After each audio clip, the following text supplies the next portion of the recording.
Okay, there we go. I think we're live now. Hello, guys. Welcome to my channel. Sorry about that little hiccup. My name is IJ, and this is my channel, Tell IJ. You're welcome. And before I get started, this is going to be the review of The Real Housewives of Beverly Hills, Season 12, Episode 15, just like it said. So hang in there, and I'd like to know what you guys think as I go along. I mean, I have not necessarily been reviewing this, but after watching this last two episodes, 14 and 15, can I say Erika, Lisa Reiner, Dorit, and Carl, they are getting on my nerves. And so I wanted to come up here for those of you who, like me, like the review and discussing and sharing our views, um, point of views about the Real Housewives of Beverly Hills. So this episode 15, season 12, started off with we saw it continued from Dorit's charity event. Now, let me not get it wrong because I must have been people. If you watched it, I laughed and laughed when Kathy Hilton went on, she was going toothless, homeless, not to make fun of any one or homeless people, please. That's not the point. It's just that Dorit, in my books, in my opinion, I would have said rebrand the name because homeless, not toothless. It's kind of if it wasn't, I mean, I'm sure they do a great job, but if it wasn't a serious thing, you must admit it was very, very funny, but yet it's a very important charity. So this episode continues with Dorit's launch of this charity, and then we now see Dorit and the rest of the women singing happy birthday for Carl, um, being Carl's birthday around that time. And so the ladies at the table at some point asked the other ladies to excuse them, which I think was a little bit cheeky, was a little bit odd, but anyway, there you go. And so we saw Lisa Reiner again exploding at Sutton, and as usual, using her mom's passing as an excuse, as a crutch. I don't agree with that. I mean, like many of you out there watching, I've lost my mom and dad. I remember the very first day I received the news about my mom. It hit me like a ton of bricks, and I was right in the middle of a big negotiation with a client. I mean, that took a lot of strength, but I didn't go out lashing out at anyone. So all this nonsense from Lisa Reiner, oh, Sutton is the trigger she gets and all that. I mean, talk about deflecting. Anyway, we saw her yet again after the episode 14 where she shouted at Sutton, which to me was very unladylike, was very uncalled for. Quite honestly, I'm not an aggressive person, but honestly, sometimes I wish I could just have 5 minutes, just 5 minutes amongst these women. Let someone like Lisa Reiner come with that nonsense attitude. I mean, what on earth are you thinking? These are grown women almost 60, women who are supposed to be moms. How dare you shout at another woman like that? Anyway, it goes on. So we see Lisa Reiner screaming. From screaming, she suddenly deflects and starts crying. I mean, these women can act. They can really put it on. I know what gets on my nerves, and one of the reasons I really wanted to do this review is the way Erika, Erika Jane, Erika Gerati, that should be ashamed of her situation, seems to be such an aggressor that comes across like she thinks she can bully Garcelle or someone. And these other women, Carl, Dorit, Lisa Reiner, they all behave like they're scared of her. And I'm quite led to believe, allegedly, from what some other vloggers have been reporting, that these ladies must have had the meeting before this show started, and to cover each other's backs. Because what beats me is when they stir up trouble, then when someone else reacts, the victim becomes the one they deflect and try to make you feel like something is wrong with you. I mean, what is wrong? Are these women okay?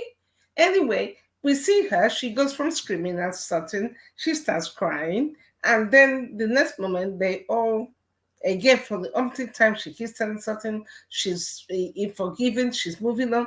But listen, Rena, something else must be bothering you because, as far as I can see, unless there's something they are not showing us, Sutton hasn't instigated any of this.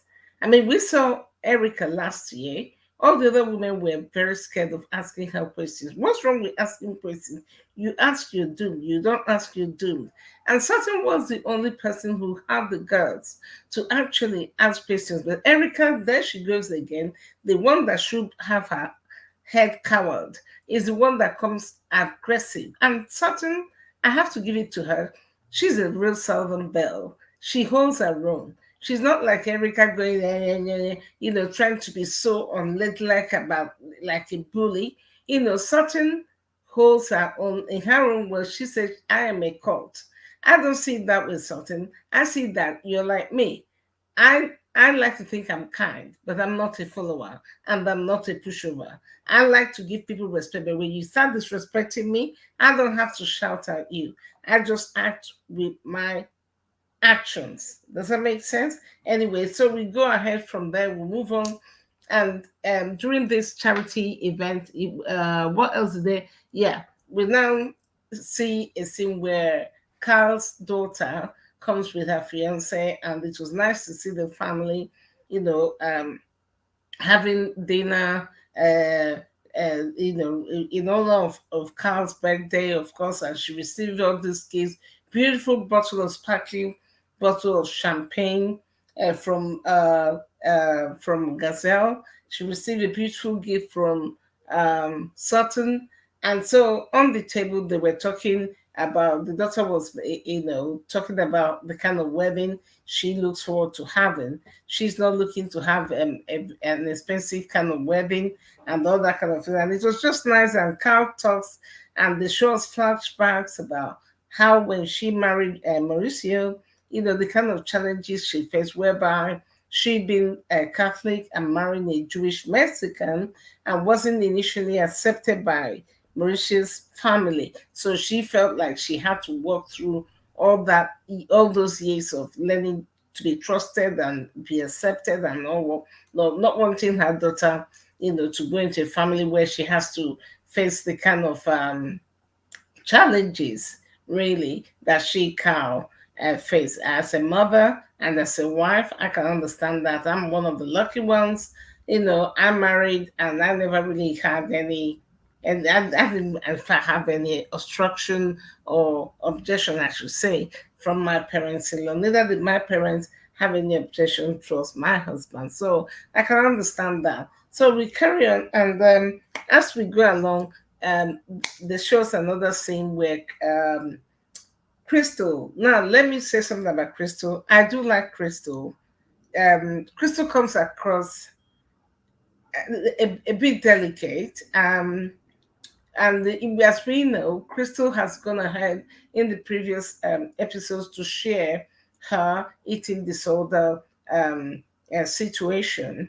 And she goes on, I mean, I always love it when they show Crystal and her husband, and you can see he really, really, truly loves her. And so the husband or Crystal now was talking to the husband, expressing the kind of mental pressure she's feeling, as if the ladies in the group are expecting her to get better. And and yeah, and her husband, it trying to encourage her. She was crying, and he hugged her, and she's saying that she feels like she's a failure if she doesn't to get well, because she's been doing this eating disorder issue for a long time and all that kind of thing. And her husband, just like any good husband, was trying to console her, telling her um, she's not a failure.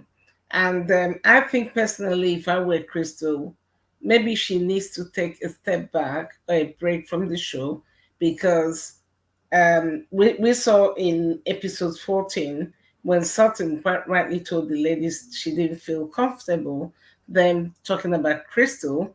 When Crystal wasn't there, then she let her, when she met Crystal in her home, she did let Crystal know that the ladies were talking about her.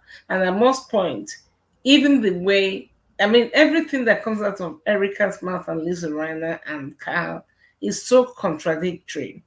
And what do I mean? One of those is the way they talked about her in the previous episode, episode 14. They like to or claim that they were talking out of concern. But honestly, I couldn't feel any concern. In fact, they were far from concern, in my own opinion. They didn't come across like they were really talking out of, Erika was going on, "Oh, I hope Crystal could go and sort out what is wrong with her, da da da da." I mean, there's a way you talk. I mean, to me, none of them seem to have enough sensitivity to the way they were approaching this with Crystal without understanding, this is a different kind of mental situation. If you're not careful how you talk about it and how you handle it with Crystal, that could actually end up triggering off the person. And that to me, I don't think the ladies are, in my own opinion, those women are selfish. They don't really care about anybody except themselves. So anyway, when Crystal was crying, her husband hugged her, and Kathy Hilton came by to visit. And it was nice to see Kathy, see all of them, as Crystal and the husband were initially sharing a bottle of wine, red wine. And Kathy asked for some juice or something like that.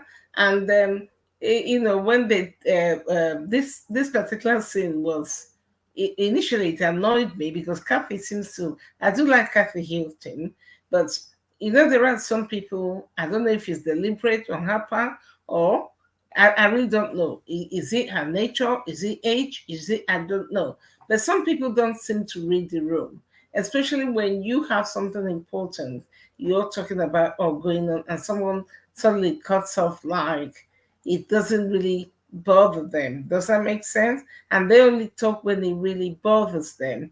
And so when Kathy came in and Crystal and the husband talked about why Crystal was crying, Kathy seemed initially like she was giving all the right words of wisdom. You don't have to feel pressure, Crystal.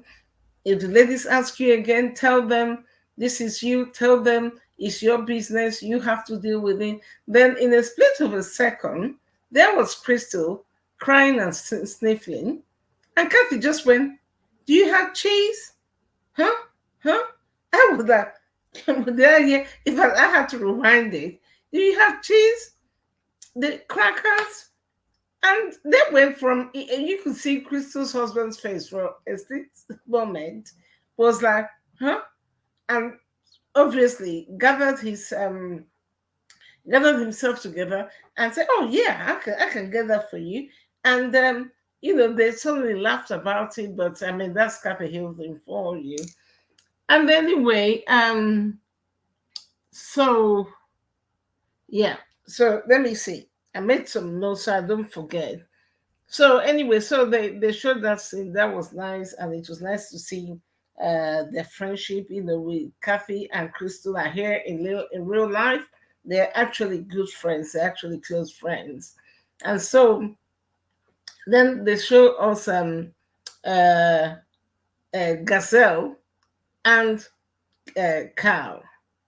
Okay, and so we saw a place where Gazelle and Gazelle Bouvet, I love her name. She meets up with Carl, and Carl, being the producer she is, Carl is always trying to stir up. And this thing really irks me. These women, Carl, Lisa, Erika, Dorit, to a point, they know how to stir trouble. And when they stir trouble, they keep that innocent face like baby, face like they don't know what they're doing, and they always know how to flip the script back to you and make you the victim if you're not careful. But you know what I like? Garcelle has read this woman, and Garcelle, this season is not taking any nonsense from this woman, but she's doing it with real class. And when they showed Garcelle in the confessionals, I just like her one-liners. Anyway, we see them talk, and Garcelle basically just saying to Carl, nobody seems to be being playing straight and being honest when it comes to Erika and all whatnot, And of course, Carl deflects from it as usual. They just had a little nice talk, and that was it. So now we see Erika come to meet Lisa Reiner in a cafe of some sort, like a Mexican tapas restaurant, and of course, Lisa starts again. In fact, both these two women, Erika Jane and Lisa Reiner, remind me of bullies on school playgrounds. The kind of bullies I love to meet, and you bring it on and try that nonsense with me, you know? And all they could talk about, as usual, is Sutton. And for some reason, these women are so delusional, in my opinion. They Lisa Riley has Lisa Rinna has screamed at Sutton, been so rude to Sutton, insulted Sutton, but for some reason, it's something that triggers you. I said, Lisa, you go find what triggers you. It's not Sutton. You have a deeper issue you don't want to deal with. And like everybody's been complaining on the YouTube streets, nobody seems to know what is going on in Lisa Rinna's life. But she's always busy deflecting and picking on other people and talking about other people. So we see on this scene where she tells um Erika, oh, the trigger for her is Sutton. And she cannot believe how Sutton did this, did that. Everything Lisa Rina was saying was what she was doing to Sutton. I don't know where her head is at. I don't know how. And Erika goes, hallelujah. What's that supposed to mean, Erika? I mean, if Erika has any integrity, any shame for what you're facing, the lawsuits you're yet to completely exonerate yourself, you should be the last one calling Sutton a liability, like she told Garcelle in the last episode, and they talked about it earlier. And I like the way when they later sat at the table after this scene, they gossiped basically about Sutton. Everything they were talking about, as far as I'm concerned, in my opinion, was they deflecting what their own action. I've never known where someone, well, I know because I've seen people like that in my real life, who would go out of their way to hurt you. Then they would spin the table around, and even though you are the victim, and maybe you're showing that same person grace, they try to turn the table like you've done something you're not even aware of. Does that make sense? It's crazy. Is there something wrong with these people? I don't know. I mean, if that's not the heart of narcissism, what is? Anyway, so we see after that particular scene, they talked about their fake talk, about their outpost. Um, Lisa was blaming Sutton for everything, and that's a Lisa Rena. You go see someone and deal with your real issue. Sutton is not your problem. In fact, if anything, you owe Sutton a lot of apologies. Something is triggering you, but it's not Sutton. Because nothing we're looking at, unless there's some editing we're not seeing, nothing we're looking at makes sense, Lisa. Anyway, so it goes on.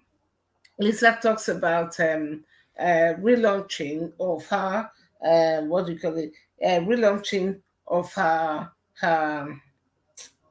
product. Is it her lip thing or something? Which last year they tried to do at the back of Christy's house or Crystal's house, and because of COVID, they had it in Crystal's garden. So this time she called it Disco Inferno. She was going to make a disco theme about it and all that. Now, this is the scene I like most. We now see um they launch, and they Lisa goes there. She meets with her a party planner. And what I didn't like was the way Lisa Rena, when she went to ask for a drink, when she walked in, the two ladies, the way she spoke to them, I didn't like that. I don't know, but I didn't like that. So now we see uh, Lisa and the other ladies. It was quite a nice themed disco show, I must say. And so everybody was supposed to dress like this 70s, disco. And I must say, I did like what Garcelle Beauvais was wearing. She had a lovely, slinky, simple knee length dress, big hair, and that was Sutton was wearing. And yeah, it was quite nice. And so they showed them all enjoying themselves on this party. And and then at some point, after a little bit of dance, they showed them now. This is the scene line when they sat down. So when they sat down, again, Carl, who is such a producer, Carl is such a stirrer. Even though she and Garcelle are supposed to have finished talking about all of these things yesterday or 2 days before, for some reason, Carl, the mood was quite positive, but she felt she needed to bring up the same topic about what Garcelle meant when she said that Erika, whether Erika had a problem with the way she was mixing her medication and alcohol. I know what is sad, in my opinion. There is Erika attacking Garcelle, and I know for sure Garcelle was simply talking, asking from a place of concern. And the ladies, Dorit, Carl, Lisa Rena, who else could I remember? Those of them who were calling themselves so-called friends of Erika that seemed to be so scared of telling Erika the truth, couldn't even bring themselves to tell her what was going on. I mean, they couldn't even bring themselves to say Erika, because we've seen in this episode 3 times where Erika got so drunk she didn't even know what she was doing. It was embarrassing when she was so rude to Garcelle's 14-year-old son, insulted him basically. I wouldn't have stood up for that fact. Garcelle really handled that a lot better than I would have in real life. You dare not speak to my child that way. One thing is dealing with me, one thing is you shouting at my son, and then she says the next day, oh, she forgot. Then we saw how she passed her literally when they went yachting, and I can't remember the other scene. And she, Erika, had also told Lisa Renner that she blacked out and hurt her head. So how can you get angry that Garcelle was asking the other ladies, you people are supposed to be a group of friends, if they are not concerned, literally trying to get your friends to talk to you. But here we see Erika turning so aggressive towards Garcelle. And first, then as she was being aggressive to Garcelle, Diane, Diane, this lady nobody likes, that likes to boast of her money and all whatnot, suddenly, without reading the room, so abruptly chips in and starts attacking Garcelle that she finds Garcelle difficult to communicate with, because every time she's trying to reach out to Garcelle, she keeps on shutting her down. And then Lisa Reiner, see again, the one that's always accusing somebody else of stirring trouble. You could see her thinking they were going to bully Garcelle. Nobody asked her. She chips in and very condescendingly says to Garcelle, so how do you feel about that, Garcelle? And I like Garcelle, just like I would have, she said, Rina, how do you feel about it? You tell me. And she didn't like that, did she? Talk about talking from two corners of your mouth. She is so annoying, that woman. Honestly, for a mother, I just don't understand how people have seemed to have, we've all lost our composure as grown women and mothers that should be setting an example. And so Even though it was Diana that was being aggressive to Garcelle, Lisa Rinna joins in, but Garcelle throws back the question. Well done, Garcelle. And that didn't make any sense. Like Garcelle said, how did we go from talking about Erika's drinking to you now attacking me and saying that you find me difficult? And I'm watching this thinking, Diana, you're talking from two corners of your mouth as well. Because if you found Garcelle difficult to, how many times, according to Garcelle, she hadn't even seen you, and since I've done the last talk, they showed us a flashback where you said yourself, oh, you knew you started off on the wrong foot with Garcelle, so maybe this would be a good time for you to begin to come closer together. And so it didn't make sense, to be honest with you. What Diana, I didn't even understand her point. Because as Garcelle said rightly, you make effort to know me. Well, you and I haven't seen. So what do you want me to do? We haven't seen each other. So what do you expect from me? If you are so keen on making friendship with Garcelle, then why don't you get off your backside and work harder? Anyway, that was just a distraction. She was just trying. In fact, Diana is another starer. I can't even stand the woman. Quite honestly, I don't know where she's coming from. And all this school playground mentality, five of them have, is just appalling. Anyway, so Garcelle puts both her and Lisa Rinna in their place.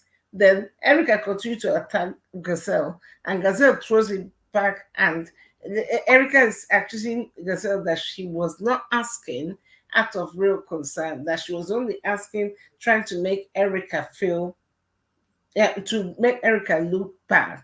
And I just loved the answer Garcelle gave her, Erika. Because it's very irritating when you care about someone and the person you care about is looking at other people who are probably quietly don't like you, pretending to be your friends. What Garcelle was asking is what real friends ask if they're concerned about a friend who's mixing medication with excessive alcohol. And she said to Erika, it doesn't matter to me whether your life is bad or good, because she's always using the phrase, oh, you know what I'm going through. Erika, many people go through things. They don't go drinking too much, mixing with medication and causing havoc and embarrassing situation. That's not the way to handle things. But as Garcelle reminded her, it doesn't make any difference in her life whether you want to destroy your life or you don't want to.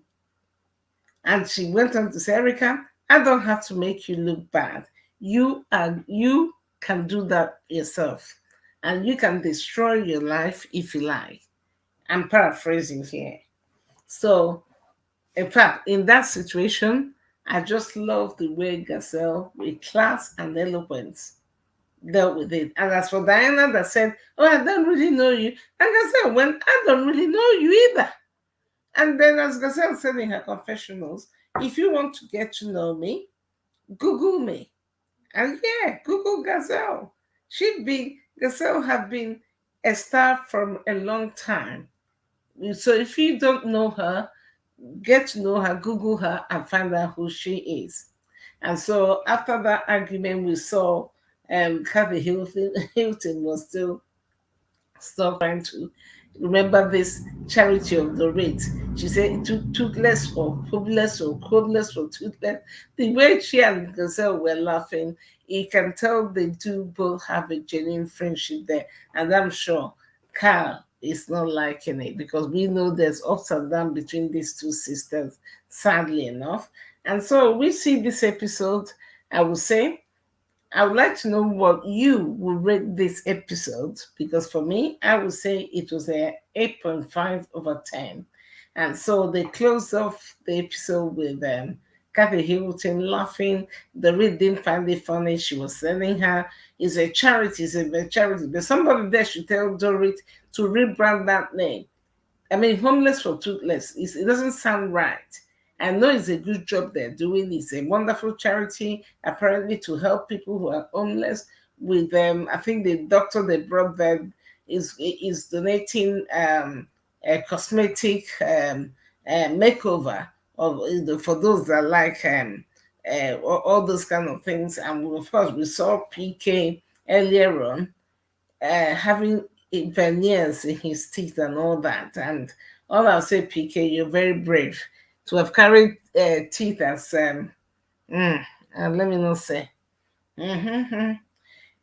Anyway, I'm not a great veneer whatnot, but maybe PK needed it, to be honest with you.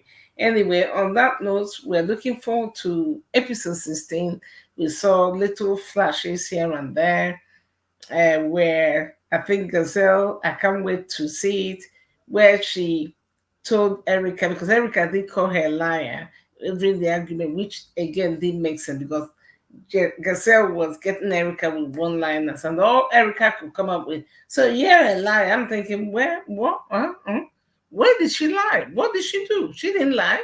So Garcelle, we saw in the clip, said, she was hurt by what Erika said. This is the same Erika who blew her top last season when she said, I can't remember, was it something she thought?